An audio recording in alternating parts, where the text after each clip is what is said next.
Hey everybody, Joe Cortez and James Burns of FrontRowPreps.com, powered by Chicken Ranch Casino and Golden Bear Physical Therapy. Time once again, Burnsy, for our weekly predictions, brought to you by Golden Bear Physical Therapy. Burnsy, we've picked out 4 key games from this week's slate.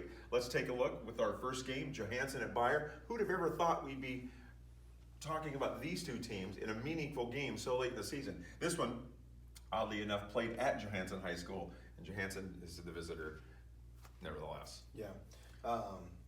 Jody, it's been a while since we mentioned Beyer this late into the season and having a game of any kind of consequence. And certainly Hansen, we talked about it for the last couple of weeks, just the Cinderella run that they're on.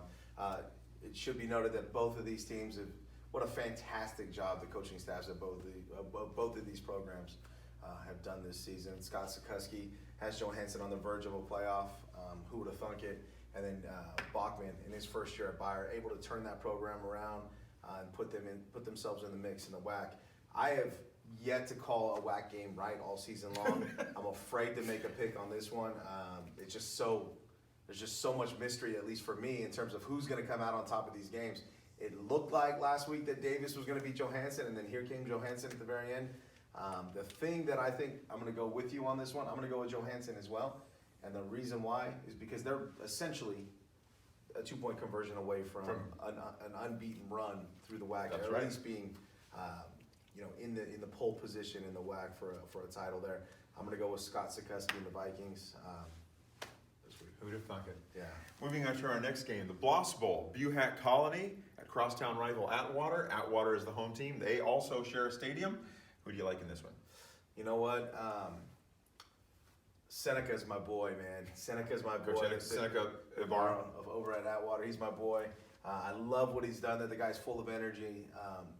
He was able to beat Merced, your alma mater. Seneca used to coach for Merced. He was on Rob Scheidt's staff. I knew him when he was a ball boy. Yeah. And that was a heck of a win for the Falcons.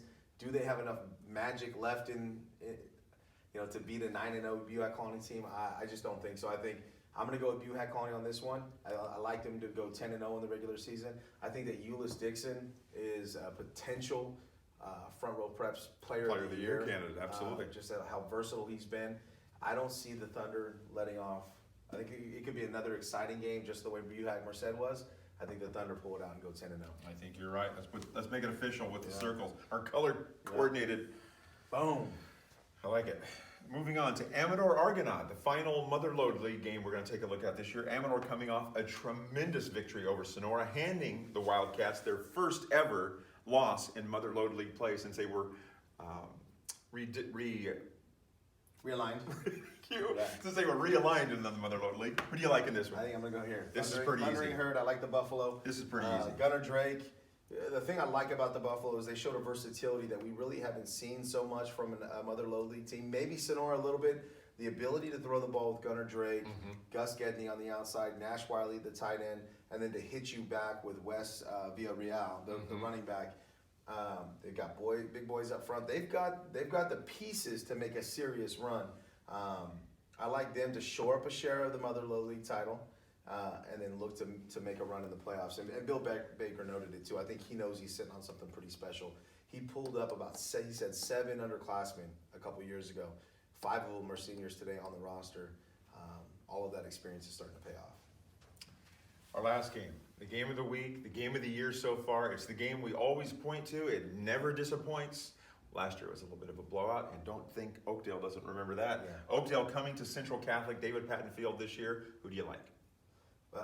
Man, this is such a tough one to pick. Again, I mean, talking about like missing on picks here, I think my success rate with this particular matchup hasn't been very good for the last few years because, Central has always had this overwhelming abundance of talent. Right. But Oakdale might be as well coached as any program in Northern California. And Trent Merzon and his staff have had 2 weeks to prepare for Central Catholic. And Central Catholic, we talked about them getting healthy. Well, Nick Sani may or may not play. That's a big hit on both sides of the ball. I'm going to assume he's going to play. I think he's going to play. I think he's going to play. There's a chance he couldn't. Okay. So I'm going to go with Central. Central's going to lock up the VOL title, but this will be, and I'm hoping, that this will be a game of the week that actually plays That out for actually us. That pans pans out out to be with a little drama, with a little with drama. a few minutes to play. It would be nice to see this one go down to the wire like so many of them have in the past. You know, they run that wing tee, they control the ball, they pound it out. They're going to keep Central's offense I'm watching on the this sideline. Is he going to commit to it? They've got the bigger roster size. Central has one of its Yes. smaller rosters this year. Oakdale can lean on you. They can just kind of pound and grind and crack. It's like a guy with a lot of poker chips. Yes. He can just keep leaning on you. Yes. Keep chopping away. They've got the tools to do it. I don't think they do. We're going with Central Catholic this year. A little drama. A little bit of drama. I was like, is he? Is he? No. So that's a look, Bernsey, at 4 key games. We both like Hansen, Buhack, Amador, and Central Catholic. For the rest of our picks involving this week's slate of games in the Front Row region, be sure to visit frontrowpreps.com. For James Burns, I'm Joe Cortez. Thanks for stopping by.